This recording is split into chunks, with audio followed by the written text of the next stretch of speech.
रात को 9 बजे मेरा सफ़र शुरू हुआ और सुबह का टाइम है। अभी पहुंचने में 2 घंटे और लगने थे। उज्जैन जा रही हूँ मैं। तो यहाँ पर आप देख सकते हो अभी किसी होटल पे रुकी है थोड़ी देर। और आगे जैसे जैसे मैं बढ़ते जा रही थी दिन, उतना ही खूबसूरत और रास्ता उतना ही प्यारा लग रहा था मुझे, क्योंकि मैं नेचर से कनेक्ट कर पा रही थी। और ठंड नहीं होने की वजह से आप देख सकते हो कि कितनी सनलाइट है, तो सब कुछ इतना प्यारा और खूबसूरत दिखाई दे रहा था और साफ़। तो मतलब रास्ता ऐसा था कि मतलब इंसान बोर हो ही नहीं सकता। बैक टू बैक कुछ न्यू विजुअल आने वाला है। मतलब मैं विंडो से अपनी आंखें भी नहीं हटा पा रही थी कि कहीं कुछ मिस नहीं कर दूँ। तो it's like a best experience. मतलब मुझे लगता नहीं कि मैं उसको इतना ज़्यादा वर्ड्स में बयां कर पाऊँगी, बट मेरी एक्साइटमेंट लेवल बढ़ती जा रही थी। और एज़ मैं आप लोगों को बता दूं कि कुछ ना कुछ जैसे कि गड़बड़ हो जाती है, तो गड़बड़ हो गई थी। I missed my stop and तो फिर मैंने बस चेंज किया, ठीक है। और उसके बाद मुझे बिल्कुल बुरा नहीं लगा, क्योंकि मैंने और अच्छे अच्छे रास्ते देखे। थोड़ा गांव का रास्ता था, तो there are various places I have covered in between before reaching to the Ujjain. तो इसमें पहले रतलाम आया एंड आफ्टर दैट बड़नगर आया, फिर उसके बाद मैं जाकर उज्जैन पहुंचने वाली थी। तो उससे बीच में आप देख सकते हो ये रास्ता है काफ़ी खाली है, क्योंकि यहाँ पर एक सिर्फ लोकल बस चल रही थी। इस लोकल बस के माध्यम से मैं उज्जैन जा रही थी। बट साइडों में आप देख सकते हो कितनी ग्रीनरी है। इट्स लाइक एकदम एक्चुअल विलेज लाइफ में देखते हुए जा रही थी, और मुझे सच में बहुत अच्छा लगा। मुझे बिल्कुल बुरा नहीं लग रहा था, क्योंकि मेरा माइंडसेट फुल ऑफ एक्साइटमेंट था। तो मुझे ऐसा लग नहीं रहा था कि यार कुछ गड़बड़ हुई है। No no, it's good. I was enjoying this thing a lot.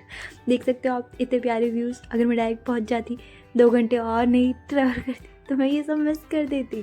तो मुझे बुरा नहीं लग रहा था, सीरियसली नहीं लग रहा था। एंड रास्ता इतना अच्छा था कि अब ऐसा लग रहा था ठीक है, थोड़ा और टाइम लग जाएगा, थोड़ा और देर से पहुंच जाएंगे। जल्दी में तो मैं वैसे भी नहीं थी बिल्कुल भी, लेकिन एक था कि हाँ मॉर्निंग में पहुंच जाते, but still it's all good. सब कुछ अच्छे के लिए होता है, ठीक है। तो रास्ते से ये मेरी सेकंड सोलो ट्रिप है। तो इस रास्ते को मैंने इसलिए इतना रिकॉर्ड किया क्योंकि ये बहुत इम्पॉर्टेंट है। तो फाइनली आप ये बोर्ड देख सकते हो, महाकाल की नगरी में आपका हार्दिक स्वागत है। तो finally I am entered in Ujjain, ठीक है। तो अभी मैं अराउंड 5 किलोमीटर डिस्टेंस पे हूँ। इसको कवर करने के बाद 2 किलोमीटर के डिस्टेंस पे मेरा स्टे है, जहाँ मैं जाऊँगी पहले। सफ़र इतना खूबसूरत था कि मैंने हर एक पल को अपने कैमरे के थ्रू रिकॉर्ड करने की पूरी कोशिश की। दिन कितना ज़्यादा साफ़ है और इतना सुहाना लग रहा है, बिल्कुल लग ही नहीं रहा आ रही हूँ। तो दिन बन गया बस।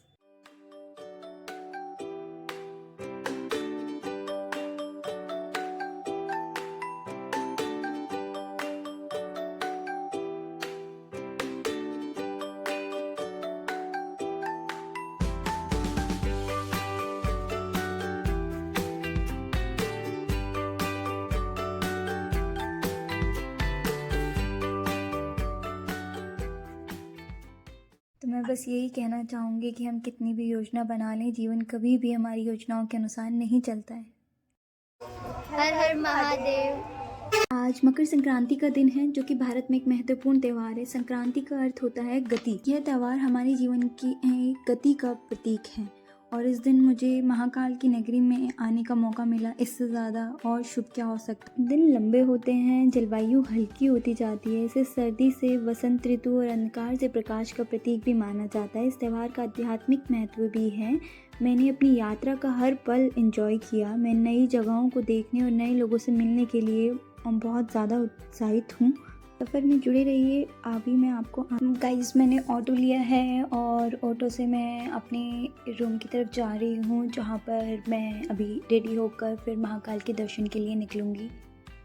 तो फाइनली आप देख सकते हो मैं उज्जैनी होम स्टे में पहुंच चुकी हूँ, और ये मेरी एक फ्रेंड ने मुझे रिकमेंड किया था, जो कि मुझे काफ़ी अच्छा ऑप्शन लगा, और काफ़ी रीज़नेबल रेट्स पर यहाँ पर रूम अवेलेबल हो जाते हैं। तो मैं भी आप सभी को यही रिकमेंड करना चाहूँगी गाइस, आप जब भी यहाँ आते हैं उज्जैन तो यहीं स्टे लीजिएगा। ये काफ़ी अच्छा स्टाफ है यहाँ का।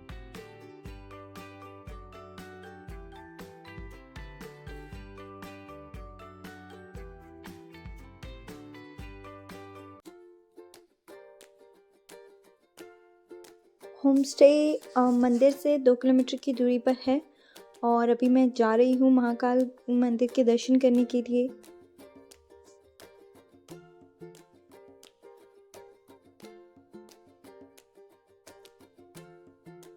मंदिर में प्रवेश करने के 2 मार्ग हैं। एक तो है शीघ्र दर्शन, जिसके लिए टिकट लेनी होती है, जिसका मूल्य है 250 रुपये। यहाँ टिकट काउंटर है, यहाँ से अभी मैं टिकट लूँगी अंदर जाने के लिए।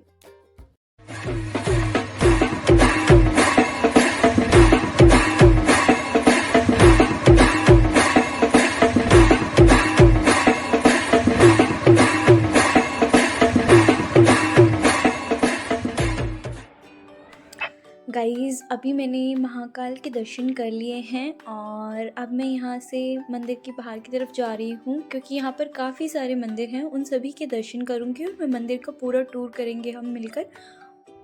भारत के विभिन्न राज्यों से श्रद्धालु महाकाल महाराज के दर्शन के लिए आए हुए हैं। यहाँ एक मंदिर है नागेश्वर, जिसके कपाट भक्तों के लिए साल में एक ही बार शिवरात्रि के दिन खोले जाते हैं। जैसा कि आप सभी को बता दूं, श्री महाकाल के दर्शन के बाद पूरे मंदिर का टूर कर रही हूँ।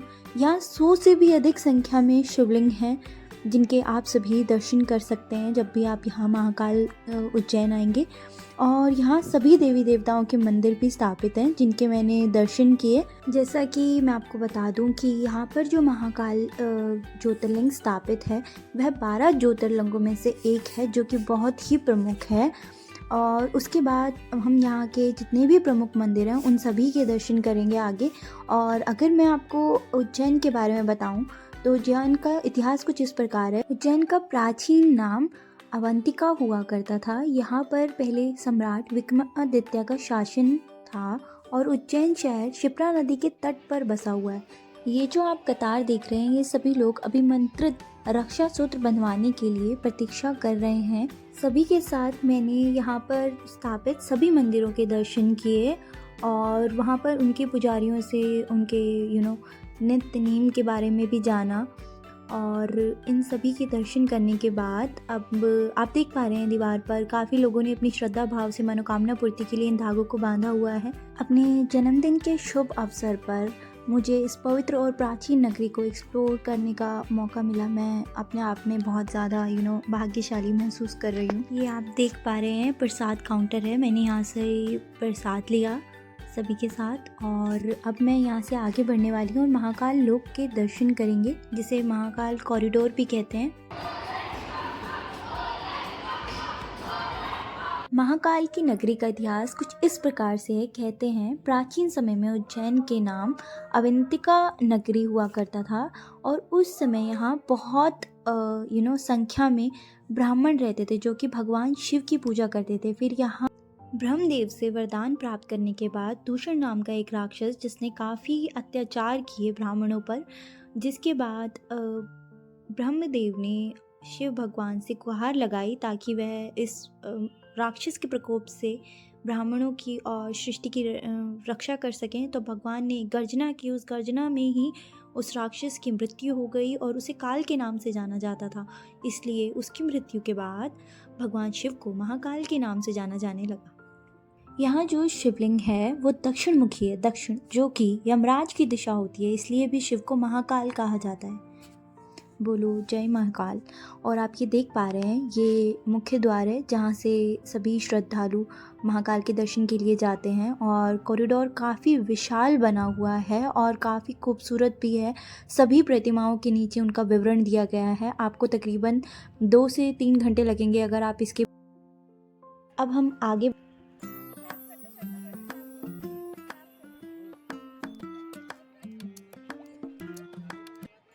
गाइस, अभी मैंने महाकालेश्वर मंदिर और महाकाल लोक के दर्शन कर लिए हैं। अब इसी के साथ मैं आगे बढ़ रही हूँ।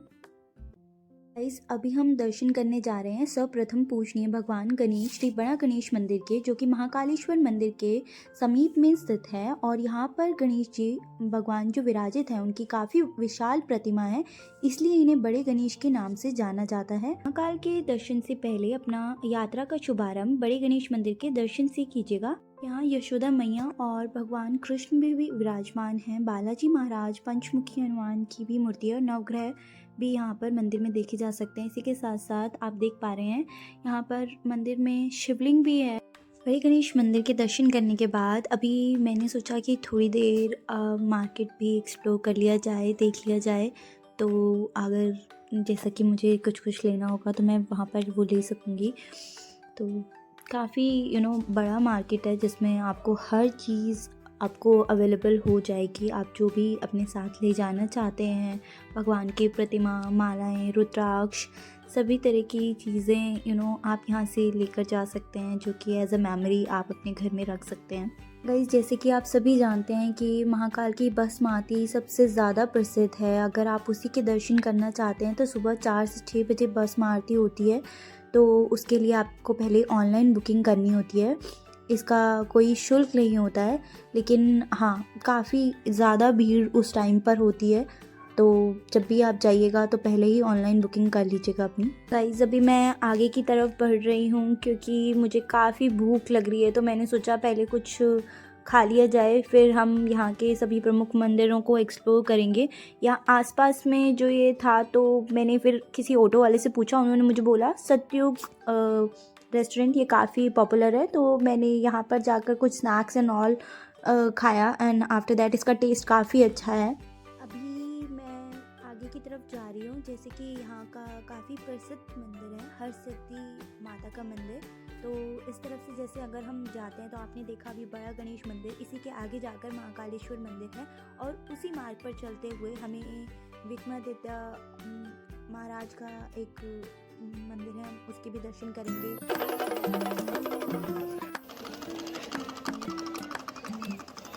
अभी मैं जा रही हूँ चंद्रगुप्त द्वितीय, जिन्हें विक्रमादित्य के नाम से जाना जाता था, जो कि उज्जैन के राजा हुआ करते थे, जो अपनी ज्ञान, वीरता, उदारशीलता के लिए प्रसिद्ध थे।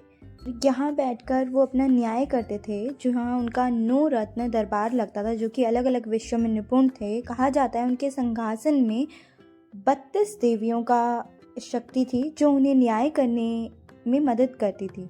जो मंदिर के दर्शन किए, मंदिर में काफ़ी प्रतिमाएं हैं। यहाँ शिवालय भी बना हुआ है। हिंदू नववर्ष विक्रम संवत इन्हीं के नाम से जाना जाता है। और आप देख सकते हैं जैसे कि दरबार में 9 रत्न प्रतिमाएं दिखाई दे रही हैं, उन्हीं का यहाँ पर विवरण भी दिया हुआ है, उनका नाम भी है। सिंहासन काफ़ी विशाल और काफ़ी बड़ा है जो कि दिखाई दे रहा है, उनकी प्रतिमा भी काफ़ी विशाल है। विक्रमादित्य के दरबार के दर्शन करने के बाद अब मैं आगे की तरफ जा रही हूँ हरसिद्धि माता मंदिर की तरफ, जो एक उज्जैन के प्रमुख मंदिरों में से एक है। हरसिद्धि माता मंदिर की मान्यता है कि यहाँ देवी सती के शरीर का अंश अर्थात हाथ की कोहनी आकर गिरी थी। यही कारण है यह 51 शक्तिपीठ में से एक है। कहा जाता है यह स्थान सम्राट विक्रमादित्य की तपोभूमि है। उज्जैन में 2 शक्तिपीठ माने गए हैं, पहला हरसिद्धि माता का मंदिर और दूसरा गढ़कालिका माता का मंदिर। जैसे कि आप सभी देख पा रहे हैं, मंदिर काफ़ी भव्य बना हुआ है और यहाँ माता के सभी रूपों का विवरण दिया हुआ है। यहाँ के दर्शन करने के बाद मैं बाहर आई। यहाँ सभी माता की भव्य आरती का इंतज़ार कर रहे हैं। मंदिर के ठीक सामने 2 दीप स्तंभ हैं और यहाँ प्रतिदिन दीप मालाएं लगाई जाती हैं। और